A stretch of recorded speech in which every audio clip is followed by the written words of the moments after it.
I believe the government. I believe the government perpetrated the attack on the Capitol.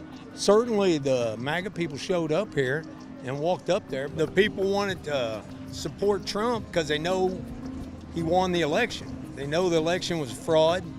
And I think that the majority of people breaking our beautiful Capitol and busting things, I think they were government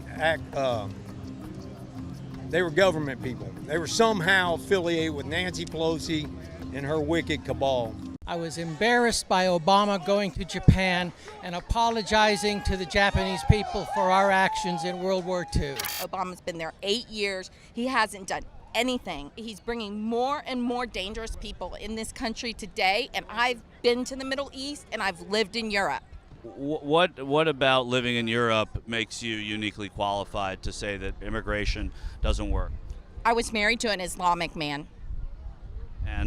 And I've been suffering for 8 years trying to divorce him as he gets with other women and makes more children and doesn't pay anything for child support.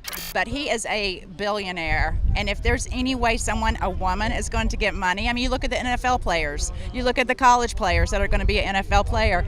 Women, I know, women are going to be sometimes looking for an easy way to make money. Just like Tucker Carlson said and President Trump said, that Putin is a genius, and he is a genius. He's playing the rest of the world chess where Biden is playing checkers. Is it really genius, though, if Putin finds his troops overextended? I mean, they're already facing a lot more casualties than they thought. Well, if you believe what you see and read all the time, you may be right or you may not be right. Putin could have put in his freshman forces out there versus his sophomore JV or varsity. So and that would be a genius thing to do? It's a genius thing for him, the way he's taking control as a leader of the rest of Europe. The war in Ukraine could have been avoided with having our own oil independence. So you think there's more that you think if we had been independent in terms of energy, the war in Ukraine would not have happened? I'm not going to say that. Could have been avoided with having our own oil independence.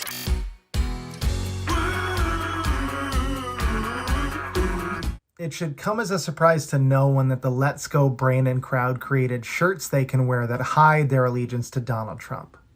I love that she thinks she's hiding her support for Trump. Like, you look at this woman and say, what party do you support with your sequined, tacky-ass American flag shirt? Using context clues here, but I think I'm probably right. And of course you support Trump, you conservative Barbie. That's not an insult, that's literally her name. Why are you making videos? Aren't you supposed to be at some supermarket trying to get thrown out for not wearing a mask? And like, as they're carrying you outside, you like lick the produce. Isn't that where you should be right now? But this is hilarious. For all the trash right-wingers talk about cancel culture, now they've started canceling themselves. That's what she's doing. What about that freedom of speech you said you support so much? All of a sudden, when your liberal friends come by, oh, normal people, bye. There is a growing contingent, apparently, of people who are only wearing Trump shirts when other Trump fans are around because they're ashamed. There's no other reason. This is a huge transition from how they used to be, putting Trump flags out their frickin' truck nut trucks. A, you don't have liberal friends. And B, if you do, they know you're a Trump supporter. We're not going to take it anymore. I see a civil war coming. I do. I see civil war coming. I can tell you right now, if they steal the election, all bets are off. How about civil war? Let's go for it.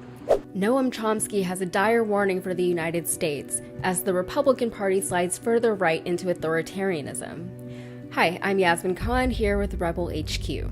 One of the lessons we should learn from 2021 is what is happening to the most powerful, wealthy state in world history. It's going off, literally going off the precipice. There was recently a study of attitudes of Republican voters on many issues, comparative study, comparing them with European parties.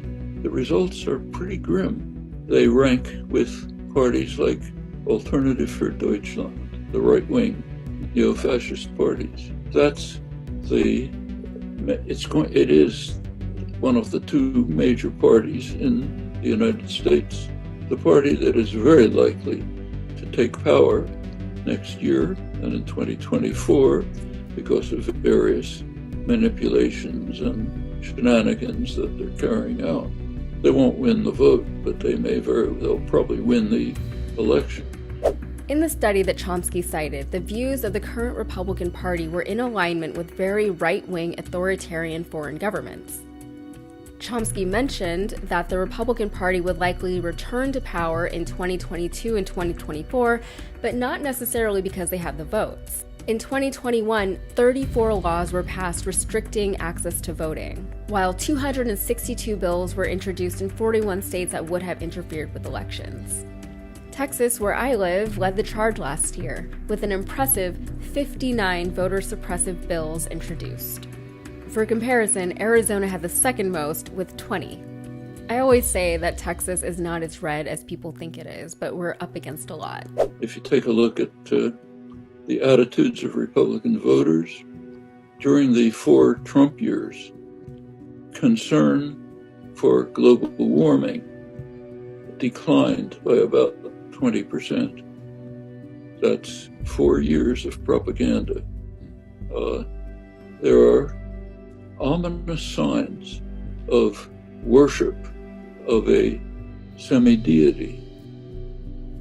We're both old enough to remember that from somewhere else. Okay. When you look at various conflicts and uprisings around the world, you tend to find a few common themes in regards to why it all happened in the first place. One of the most common themes that you run into is a minority ruling a majority. This can happen in various different ways, but one of the best ways it can happen is through voter suppression. Voter suppression ensures that the voices of the masses are stifled in one way or another, resulting in a government that simply does not represent the people. In a democracy, that's a huge problem. In an interview with Al Jazeera last week, Chomsky said, "The political system does not represent the population." Turns out, for a large majority of the population, by some studies up to 90%, there's essentially no correlation between people's attitudes and opinions and the votes of their own representatives. Their representatives are listening to different voices. With the gridlock in Congress, specifically with the unyielding Mitch McConnell at the helm of the Republican Party, it's easy to understand why people are frustrated on both sides of the aisle with their representation.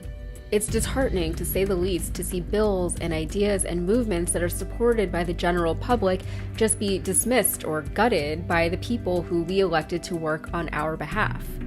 It's fundamentally anti-democratic, and our representative republic is becoming more and more unrepresentative.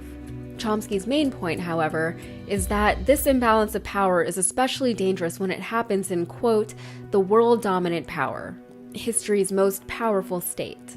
We have the world's biggest military, and we have a habit of inserting ourselves in conflicts around the world. What happens if we give up the facade of justice and equality? But there's hope. The people, especially the younger generations, are less willing than older generations were to accept and support systems and governments and leaders that don't have their best interests at heart. They have a unique perspective and the advantage of seeing things as they are instead of being jaded by nostalgic ideas of what it once was.